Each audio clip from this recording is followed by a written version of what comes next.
Another comment says, if the QB comp is close, they should just go Kenny. That's how I feel. No, I would agree. You think it's got the chance of being close? What did I just say about Mitch? I said he's the number one guy, right? If it's close, I would say Kenny. Have I said Kenny? That's all. I'm with y'all on that. I'm with Coach T on that. If it's close, man, let's go with the young dude. Why not? Why not? We ain't got nothing to lose. If it's close, you ain't heard a lot of people talking about that though, right? That's all. And I don't like going there because it comes off negative. And I'm definitely not trying to be negative about Kenny because I can see him doing a lot of positive and he is going in the right direction. I'm just saying, man, don't get so caught up in because he was drafted 20th overall. You have to put him, you have to put him, you have to put him, you have to put him. And he has to be right now, right now, right now. Time. Take your time.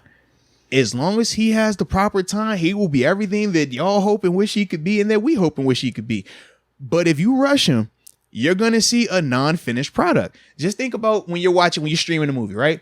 You can wait till that movie buffers up and it loads up and it's done the right way, right? Sometimes it's quicker depending on your internet, but you wait till it's completely buffered up and you watch it smooth, that thing 4K, it looks beautiful, the audio is great, right? It's not choppy, you can see it and you love it. Now you can take that same movie and let it not be completely loaded up. Let it be looking grainy. Let the audio be off. And we're going to be like, bro, throw that away. I don't want that. But it's the same thing, right? It's just one, it was ready. One wasn't ready. One, you rushed it. One, it wasn't rushed. That's Kenny right now. I can see it being nice. But if you put it out there now, we're going to all be looking like, bro, what are we doing? Why do we take him? That's just the reality of it. But that's what rookies are in this league, man. Like, even TJ Watt during OTAs, man, it was still like, well, granted, TJ was a little bit more advanced. But still, we didn't feel week 3 of OTAs that, hey, man, this guy's ready to start every single snap and be the guy in this. It's like, no. You got the training camp, we start to see a little bit more. Put the pads on, we start to see a little bit more. By the time the season was like, okay, yeah, he's the guy now. We know this. But we weren't saying that in OTAs right then. You got to wait. You got to build it up a little bit. And for Kenny, I'm just like, yo, just give him time. Give him time. Y'all trying to throw this franchise label on him week 1. I'm like, bruh, that's already a monster in its own right, being a franchise caliber quarterback. Not a lot of them out there. And y'all trying to say that Kenny's going to be that. And by week 1, y'all setting the dude up for failure. And that's just from me seeing him. And this is just, alumni talk right here. Like, bro, like, let my guy just give him some time. Because I don't want y'all to view him and then be like, yo, he's a bust like this first round, like that first round pick, like that first round pick, like this first guy, like that guy. It's like, well, if you throw him out there right now solely because he was drafted 20th overall, because he went to Pitt and all this other stuff, 3 weeks in, we all gonna be feeling like that. We're like, yo, what are we doing? Why do we do this? Well, at least from my perspective, not from everybody, but that's my perspective. Let's see him prove it in training camp. Yeah. But I got 2 things with that. One, to your point, is you even had guys that are surefire things coming out in the rookie seasons, like Trevor Lawrence. Yeah, struggling. Absolutely, man. Zach Wilson normal. Last year, struggling. It happens. Justin Fields, struggling. It happens, bro.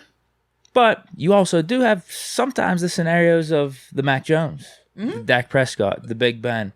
Yeah. Other dudes that have, like Derek Carr even, he was a second-round pick, having good rookie seasons. I think, to your point, is just don't rush it, though. Exactly. Just don't rush it. And in all of those situations, when you talk about the Dak Prescott one, they weren't asking Dak to be the guy. They were playing through Zeke. They were taking their time. They were not having him throw the ball. That's not your energy. That's not anybody's energy that talks Kenny. It's like, oh, let him throw it. He can throw it. He should have won the Heisman. He can. Okay. They let Trevor Lawrence throw it as well. I mean, he has nothing down there. I think we have a good system around a rookie You don't even believe in Canada, so how could it be the good system? We got talent, but you don't know the system. As in the players. Oh, I'm about to say Sometimes that. the players make the system. Najee's going to be making Canada look good this year, maybe. Yeah, bruh. No, I think he'd be fine. I think he would. This is just me right now. I think he'd do fine in training camp. Obviously, we're talking about him being a hard worker. He's got those type of intangibles and stuff. He's doing everything right. But we do got to see how he stacks up against the quarterback competition right now in Trubisky and Mason. I do wonder if it'd be different, though. Because, like, even with Burrow. So, like, he came in his rookie year. He didn't have anyone around him. Right. It was just some Dalton bums was there behind first, him. and then they moved Dalton. I remember that. They got rid of him. So it was like some scrub backups. Yeah. I do wonder if we drafted Kenny and we didn't have anyone else. Yeah, that's a different conversation. If you're talking about him versus Mason, now this whole is it close? Oh, go with the young guy. That's a different conversation. Now you could legitimately make an argument for that because you can say, well, hey, Kenny can do something that Mason can't do. Even though Mason is better at this, Mason can't do this that Kenny can. And if Kenny can continue to close this gap, he'll be the better player right here. That's fine. But that's not the conversation when you're talking about Mitch. Because Mitch is already, he does both of those things, but he's already clearly better at both of those things because he's just been doing it longer. Not that saying that he's going to have the better career, but just he's already been doing it for a couple of years in the league. Yeah. Yeah. My thing is, I don't think if a quarterback that you draft that you're hoping to be the franchise struggles in year one necessarily means they're going to be bad for their career, though, too. Just depends on how you view it, man. Yeah, how patient are you? Well, here's the funny thing, though, because there's some guys that come out guns blazing early on. I would but agree. then they have sucky NFL careers. Yeah. There's some guys like Peyton Manning sucked his rookie year. What's another good example? I mean, Jared Goff, he's a rough example because he sucked his rookie year, but then he had a good, solid 2 or 3 seasons. You could bounce back like that. Yeah. And same could maybe be said for Zach Wilson this year, Trevor Lawrence, whatever. I think it's just all about the individual, like who you are. Fair enough, yeah. Can you overcome those struggles? Like Joe Burrow. Yeah. You could see the flashes his rookie year, but agree. also struggled at times. It was due to his offensive line being shitty, but taking the ACL, getting beat up, he overcame it. So if you think Kenny's at least got that mentality, that type of it factor, that he could overcome maybe some early struggle, I'm willing to be patient. I don't know if everyone else is. That's my thing. I feel like you definitely have like changed to the patient, but I don't feel like everybody else has. And I feel like the guys that have been privileged enough to come down and see OTAs and see minicamp, we've all jumped on that of, yo, let that dude take some time, bro. Fans, as much, I know y'all love to do, y'all can watch a highlight, but it's like y'all not down there seeing the reps. You're not seeing the day in and day out. If you're down there, it's not even a hard discussion. It's not a, oh my, wait a minute, hold on, this is, no. You ain't got to do all that. You can just be sitting there like, that's the guy. That's one. He's 2 slightly, but that's 2. He's third, but you can see the potential there, but he's definitely the third guy. That's just the reality. That's how it looks right now. Man, so you don't think it's not a negative. Have a chance to see Pickett with the ones like Haskins last year? I hope he gets that opportunity at some point during camp, but I think Matt Canada said it himself in terms of they're going to have a fair competition, but it's not necessarily going to be equal or something along those lines or whatever. And it's like, yeah, I can understand that because at the same time, regardless of the competition element, we still have to get ready for a season. So competition for the sake of, hey, I really want this guy to win, so let me just keep holding out and hoping that, hey, maybe week 3 of training camp he'll beat him out, and he still hasn't. Well, you're cutting reps from this guy actually getting the reps that he needs to be so he can be prepared to be the starter. But because we're just keeping him tight, he can get it. You can ultimately hurt everything else around because you're hanging on for this one dude. Whereas this one dude has time. He's a rookie. There is no reason to rush him. You have time. That's why you even sign a Mitch, because you say, hey, Mitch, worst case, if we never even got Kenny, he's a bridge guy. You can feel confident, at least in this year, with him, right? You say, hey, man, we wanted somebody that was a little bit better than Mason, or at least we could feel more confident in him than Mason. That's what Trubisky is. Not a world beater, but you feel confident that he can get it done if you had to play him. Well, why have him if you're not going to use him in this moment? Why try to throw out a Kenny and rush him and ultimately get negative moments in him? And now you're trying to redo that. You're trying to take that back. All right, I know you did that. I know you felt that. I know you in your mind, you got these negative things that have happened to you, but now we're going to work on you forgetting that because we put you out there too soon. It's like, nah, that's what Trubisky's here for. Use him. If it's just 4 weeks, cool. And Kenny's up to speed and he's ready to go, great. If it's 10 weeks, cool, great. If it's the season, cool. But you know you have Kenny. You know what that is. Him developing, that's not going to hurt you. Him sitting and taking time, that's not going to hurt you. And as long as you got a guy that you feel confident in, like Mitch has been showing during OTAs. Now, we know when you get to the preseason, that's another evaluation. When you're playing against other teams, it's another evaluation. We'll have to see how he responds. But based on everything we've seen thus far, it's like, man, there's no reason to pull this guy out of the 1 seat unless you just have some just love fest for this guy. Then you're like, I don't care about who's winning the competition. I don't care about who's more consistent. I don't care who's the leader. I just want that guy out there. If that's the case, well, then, hey, go ahead, put him out there. We ain't worried about it then. Hey, cool. Hey, whatever happens, happens. But if you're really trying to win, number 1, for the team, and then number 2, have this young player actually develop and have a successful career, it's like, bro, take your time. From my perspective, at least. Yeah. I'm trying to think if I have anything else to add to that. No, I don't think I do. I think it was good. No, it was a vibe though. I should have just been put up this little mini camp thing, man, since we've been talking about everything included in this thing, but it's all love. We ain't tripping. I feel like I had something and I forgot about it. It's going to come back to you. You know that. Oh. Yes, here it is. Here it is.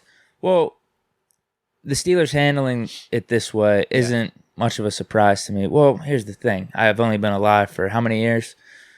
28 years. Paying attention to the Steelers really closely for 21, 22, I guess. Ben was the quarterback for 18 of those years. That's way longer than me, man. I ain't watching for 21. Ben was the quarterback for 18 of those years. So what I'm saying is that's how they handled the Ben scenario when we drafted him in the first round.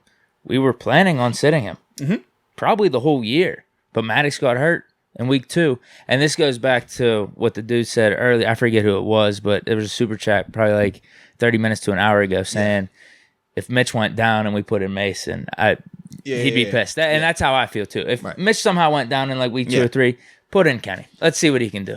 And like I said, I'm willing to take that risk if he's not so-called ready. But to me, that's a different argument. If we're talking about Mitch getting hurt and now you're making that switch, because we already are saying, okay, you're picking between Kenny and Mason.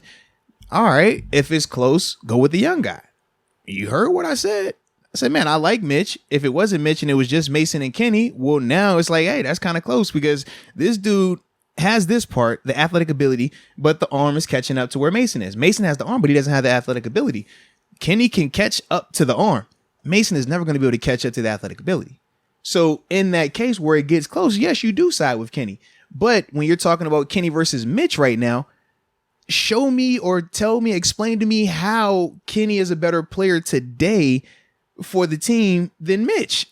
I need more OTA tape is what I need. That's my hiccup. I'm like, we can't go leadership. We can't go intangibles. We can't go throwing. We can't go athletic ability. So it's like, where is this like, hey, this is the selling point of why I want him over him. I can see it with Mason. I just can't see it with Mitch right now. Yeah. Well, we'll see how preseason plays out. We definitely will. It's going to be electric. That's the purpose. I want to see Kenny with the ones, though. I don't want to see the Haskins treatment like last year. Fair. But if he can cook with the twos, does it matter? True. Fair. And that's what Haskins did. Exactly. And we were talking about Haskins. And we felt fine with it, right? So even though he never got them opportunities with the ones, we still were like, we feel good because he's finding a way to cook with this group right here. It's just like we want to see it next week, though. Like last year, Haskins did good. All right, give him a chance with the ones next week. I would agree. That's what I want to see this year. If Kenny's cooking, bump him up. But you also have to remember, they weren't just evaluating Haskins. They were also evaluating Rudolph. And I think as much as I know what you're saying, and I do want to see that as well, I'm still not going to get my hopes up because they're still going to be evaluating Mitch Trubisky to see, hey, can you be our guy? We feel like you're our leader right now. You've led us through OTAs. You've led us through minicamp. Can you do that back-to-back weeks throughout the preseason? We got 3 preseason games. You're probably going to play in 2 of them, probably sit the last one. Can you be that guy? So that's the other part where I'm like, as much as I would like to see them rotate them guys, I want to see all 3 of them dudes get this opportunity to really know. I just don't know if they're going to do that though, because they still have to prepare for a season and they want to have some type of continuity, some type of, hey, we got an idea of this being our guy. Let's start window just to start getting that. And then we can go to the season. Cause all we're saying is this is the week 1 starter. Just because you start week 1 does not mean you're going to be the starter in week 10. Does not mean you're the starter by week 5. Doesn't mean you're the starter but at the end of the season. We're just simply saying for week 1. That's all we're gearing up for right now is week 1.